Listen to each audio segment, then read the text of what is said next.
കർണാടക സർക്കാർ ഇതേവരെ ഒരു നടപടിയും സ്വീകരിച്ചിട്ടില്ല എന്നാണ് അറിവായത്.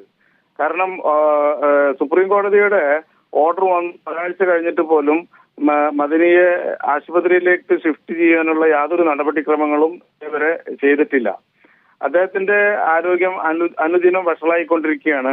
കഴിഞ്ഞ പ്രാവശ്യം തന്നെ ഡോക്ടർ അഗർവാൾ ഹോസ്പിറ്റലിൽ നിന്നും നൽകിയ സർട്ടിഫിക്കറ്റ് അനുസരിച്ച് അദ്ദേഹത്തെ ഉടൻ തന്നെ ഒരു മൾട്ടി സ്പെഷ്യാലിറ്റി ഹോസ്പിറ്റലിൽ ചികിത്സയ്ക്ക് വിധേയനാക്കി അദ്ദേഹത്തിന്റെ ആരോഗ്യപരമായിട്ടുള്ള എല്ലാ പാരാമീറ്ററുകളും നോർമൽ വന്നതിന് ശേഷം ഐ സർജറി നടത്തേണ്ടതാണ് എന്ന് അവർ അഭിപ്രായപ്പെട്ടിരുന്നു.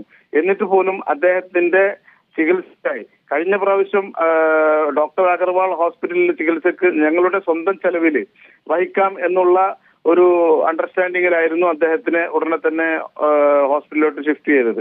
ഇപ്രാവശ്യം മണിപ്പാൽ ഹോസ്പിറ്റലിൽ സർക്കാർ ചെലവിൽ ചികിത്സ നൽകണമെന്ന് സുപ്രീം കോടതി നിർദ്ദേശിക്കുകയുണ്ടായി. അതുകൊണ്ട് തന്നെ സർക്കാർ ഈ കാര്യത്തിൽ അനാസ്ഥ കാണിക്കുകയാണ് എന്നാണ് എന്റെ അഭിപ്രായം. നാളെ വിചാരണയുടെ ഒരു ഘട്ടം നാളെ തുടങ്ങുന്നുണ്ട്.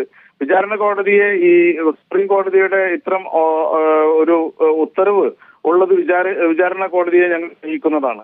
മാത്രവുമല്ല നാളെ അദ്ദേഹത്തെ നേരിട്ട് കണ്ട് തുടർ നടപടികളാണ് ഇതിൽ സ്വീകരിക്കേണ്ടത്, എന്താണ് ചെയ്യേണ്ടത്, ജയിൽ സൂപ്രണ്ടിനെ നേരിട്ട് കണ്ട് എന്തുകൊണ്ടാണ് അദ്ദേഹത്തെ ആശുപത്രിയിലോട്ട് ഷിഫ്റ്റ് ചെയ്യാത്തത് എന്നുള്ളതിനെ പറ്റി കൂടുതൽ വിവരങ്ങൾ ഞങ്ങൾ ആരായുകയും തുടർ നടപടികൾ ഞങ്ങൾ എന്താണ് വേണ്ടതെങ്കിൽ അദ്ദേഹവുമായി ആലോചിച്ച് തീരുമാനിക്കുകയും ചെയ്യുന്നതാണ്.